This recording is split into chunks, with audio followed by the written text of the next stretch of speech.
بسم الله الرحمن الرحيم الحمد لله رب العالمين والصلاة والسلام على رسوله النبي الكريم أما بعد. Today's dua is Allahumma inni a'udhu bika min al-Hamm wal-Ḥazan or wal-Ḥuzn wa a'udhu bika min al-'ajzi wal-kasal wa a'udhu bika min al-jubni wal-bukhl wa a'udhu bika min ghalabati ad-dayn wa qahri ar-rijal. This is a long dua, but the majority of the dua is the same thing with just different words. So what you are seeking protection from something, so the word changes. So Allahumma inni a'udhu bika min al-Hamm wal-Ḥazan or wal-Ḥuzn. Oh Allah, I seek refuge in you from anxiety and grief. Oh Allah, I seek refuge in you from incapacity, meaning not being able to do something, wal-kasal, and laziness. I seek refuge in you from cowardice and being stingy or miserliness. وَأَعُوذُ بِكَ مِنْ غَلَبَةِ الدَّيْنِ وَقَهْرِ الرِّجَالِ. And I seek refuge in you from being overburdened by debt and from being overpowered by other human beings or by men. So we're seeking Allah's refuge in different things. So the first thing we're seeking Allah's refuge is Allahumma inni a'udhu bika min al-Hamm wal-Ḥazan or wal-Ḥuzn. In different books you'll find either Ḥuzn or wal-Ḥazan. Hammi, in Urdu we say himmat. It's coming from the root letters of ha, mim, mim. Literally means to firmly intend something and start preparation for it. Or the word himma comes from here, which means to have the courage to do something.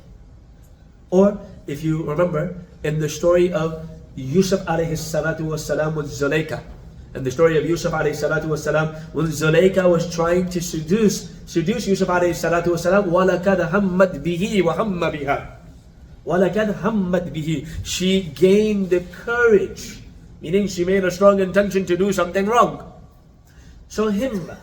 So in this context, hammi, Allahumma inni a'udhu bika min al-hammi, it means to be, to worry, to be preoccupied with something, to feel distress. Because a person is planning for something and is trying to prepare but is not sure whether they will be able to achieve it or not. So hamma is referring to the worry of the future, fear of what is coming, stressing over things that are not resolved yet. And al-Ḥazan refers to grief over the past. You are grieving, full of sorrow. What does that mean? Full of regret. You feel the pain. That means something happened in the past that I'm grieving over. So I did something wrong that I feel regret and I'm sorrowful over. So hamma, to be stressed about something in the future.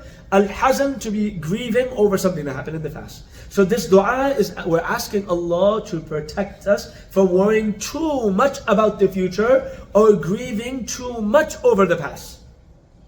So in this dua, everything that is in pairs is related. So everything is connected. Allahumma inni a'udhu bika min al-Hamm wal-Ḥuzn. So in this case, worry of the future leads to depression. So in this case, worry of the future leads depression. Leads to depression over something that happened in the past. Something happened in the past, I'm worried about happening in the future. Another dua, which is a very beautiful dua. Allahumma la taj'al ad-dunya akbara hammina. Oh Allah, do not make this dunya and this world my number one concern. We will stress, we will be worried about things, no doubt.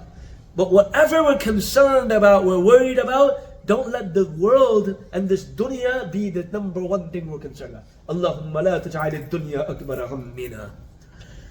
So that's coming from that word, alhamdulillah. Allahumma inni a'udhu bika min al-'ajzi wal-kasal. Al-'ajz, coming from the root letters of Ayn, Jim, Za. Ajaz literally means weakness. And many words come from this. Ajuz in the Arabic language. Ajuz means an old person, and they are called an old person, but generally it's referring to an old person who's physically weak, very old. Or we know the famous word that Anbiya alayhim salatu wassalam received, mu'jizat. Mu'jiza, literally in the English language, translates as a miracle. What's a miracle? A mu'jiza, it incapacitates someone. In other words, it makes them unable to do something. A miracle because the people are normally weak to do such an action. Or miracles show their weakness. In Urdu we also say kharq adat, meaning it goes against what nature allows. By nature fire burns. By nature fire burns. But when Sayyidina Ibrahim alayhi salatu wassalam was in the fire, Allah, who created the nature of that fire, told it, don't burn Sayyidina Ibrahim alayhi salatu wassalam. Kuni baradan wa salaman ala Ibrahim. That's a miracle. Meaning, we cannot do that. If fire is there, you touch it, it's going to burn. No one can stand in fire and be like, oh, nothing happened. No, it's burning. Right? So, mu'jiza means to make someone incapable. So in this dua, it's to make someone to be unable to do something. So in this dua, its meaning is to be unable, to lack the strength or ability to do something. Genuine incapacity. Being physically or mentally unable to do something. Oh Allah, protect me from that. Protect me from being al-ajaz, where I can't do something and I do not have the ability to do it. Don't put me in that situation. What else connects with that? Sometimes people have the ability, they have the strength, they have the capacity, but they don't do it. Why? Because Allahumma inni a'udhu bika min al-ajazi wal-kasal. Now they don't do it because of laziness. Kasal refers to laziness. Having the ability. What does laziness mean? See, sometimes even in the English language, you need to go deeper in these words. What is laziness? That's the beauty of learning the Arabic language. When you hear the word mu'jiza, we simply translate it as in English, as miracle.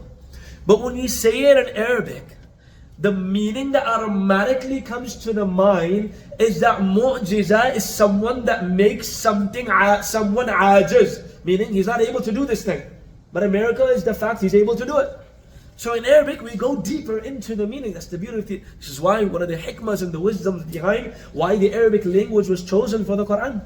Because of how deep you can go in every single word and how every word is connected. So why the Arabic language is actually very easy to understand. It's actually very easy to learn. Because you can take one word. Jalasa means to sit. Majlis means a place to sit. They're all connected. So, anyways, so kasal. Kasal means laziness. But what does laziness mean? Having the ability to do something but lacking the motivation or effort to do it. So this dua is asking Allah protection from both things. Oh Allah, protect me. I seek your protection, your refuge in not being able to do something. And secondly, not having the mental strength to do something. Laziness is that. You're mentally weak. If you're mentally strong, you can do anything you want. So laziness is mental weakness. So I'm asking for Allah's protection to be protected from physical weakness and mental weakness. Again, the connection in prayer and this one is obvious. Laziness eventually leads to people actually losing the strength to do things. Laziness eventually leads people to actually losing the strength to do those things. You haven't done it in a while, and now when you feel like doing, you realize I can't do it anymore. You haven't done tilawah of Quran for a whole year, Ramadan starts, you can't even do it. Your tongue is not used to reciting Quran. Your tongue is not used to doing tilawah, adhkar, making dua. You don't know what to do. So out of laziness, you were not reciting Quran, you were not doing adhkar, you were not making dua, and all of a sudden Ramadan comes, I want to do it. Now you don't have the ability to do it because you don't know how to do it. You lost that strength. So laziness eventually leads to ajaz. Allahumma inni a'udhu bika min al-ajazi wal-kasal wa a'udhu bika min al-jubani wal-bukhal. This is a very important dua, especially for this era. Oh Allah, I seek refuge in you and I seek your protection from being a coward and from someone that's stingy. Juban. Jeen ba nun. Juban literally means to stay back or remain behind. The word juban in Arabic is used for cheese. Juban, cheese. If you ask someone you want some juban in Arabic language, they say they want cheese. Because cheese is made from fermenting milk. Whatever is left after draining the liquid is cheese. In this context, juban means to be fearful, to lack courage, to be a coward. Because when a person is afraid or a coward, they stay back from anything that scares them. So this dua is asking Allah to protect us from cowardice, not standing up for the truth, not defending others when necessary, or avoiding responsibilities out of fear. I don't want to get married because I don't want that responsibility. I don't want to show my Islam because I don't want others to know I'm Muslim. I want to hide my identity. I don't want to practice Islam, whatever. We are living in an era where men have become soft. وأنا الرجال, I'm from من الرجال. And from the men too, I can call out the men. For the females, I'll hesitate a little bit. For the men, I'll call them out. We have become cowards and very soft. This is why we don't have the likes of Sayyidina Umar radiallahu ta'ala and Khalid ibn Walid anymore. So we need to fight this cowardice. And look at our situations. Is this cowardice? What am I doing? So we need to make this dua. It's extremely important to make this dua. Allahumma wa'a'udhu bika min al-jubani wal-bukhal. Wal-bukhal. Over in the Quran you will find the word bakhil. Bukhal literally means to withhold, to be stingy. Bukhal also refers to being stingy or miserliness, not giving one should, whether it's wealth, time, or anything else. And the connection between the two is that cowardice leads people to be stingy. They don't give to others because they are afraid, what if I need it later? They do not give charity because they are afraid what would happen if they do not have enough money left over from after their expenses. I don't want to give, I need that extra. I need that $50,000, $20,000, $100,000 extra, something might happen. This is why there's no barakah in our wealth. Unfortunately, nowadays people don't even pay zakat. An-Nabi sallallahu alayhi wa sallam said, Al-Bakhilu بعيد من الله بعيد من الجنة بعيد من الناس وقريب من النار. An-Nabi sallallahu alayhi wa sallam said that a person that is stingy and that withholds and does not give, he is far from Allah, he is far from Jannah, he is far from people. وقريب من النار, and he is close to Jahannam. والسخي قريب من الله وقريب من الجنة وقريب من الناس وبعيد من النار. And the one who is generous, the one who is sakhi, he is close to Allah, he's close to Jannah, he's close to people, and he is far from Jahannam. وَأَعُوذُ بِكَ مِنَ الْجُبْنِ وَالْبُخْلِ. And the ending of the dua, وَأَعُوذُ بِكَ مِنْ غَلَبَةِ الدَّيْنِ. None of you might be suffering from debt, or you have taken too many loans, whatever it may be. Being overburdened by debt. Ghalaba, meaning to be overpowered, to be dominant over. This is one of the names of Allah subhanahu wa ta'ala, Al-Ghalib, because Allah is the most ghalib, He is the most dominant. So ghalaba means to be completely overcome by something. In this case, the word dain is used. In this case means dain, debt. Not just financial debt, but moral obligations that we cannot fulfill. Oh Allah, do not burden me, overburden me with too many responsibilities that I cannot fulfill them. Generally, when a person is overburdened, this generally leads to suicide.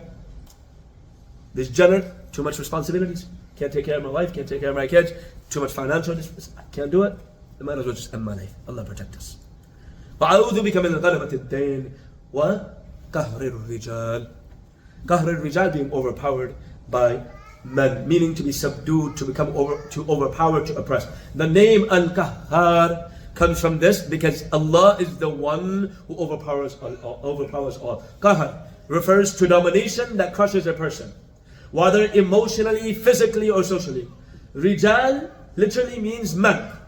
But in this context, it refers to powerful people who abuse their influence over others. So it's not just referring to men only. Both genders are included in this. So why are we seeking protection from this? Because people can oppress others through their authority, wealth, or status.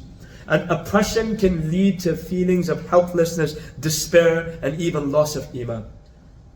So as was the case, in this part of the dua, the connection is that in this case, overwhelming debt leads people or allows other people to have control over you. If you owe someone cash or a favor, when they ask you for something, you feel like you have no choice but to say yes. Can't say no anymore. So that leads to people eventually controlling over you. Allah subhanahu wa ta'ala protect us. Allah subhanahu wa ta'ala grant us protections for all of these things that were mentioned in this dua. Jazakumullahu khairan wa akhir da'wana. Alhamdulillah.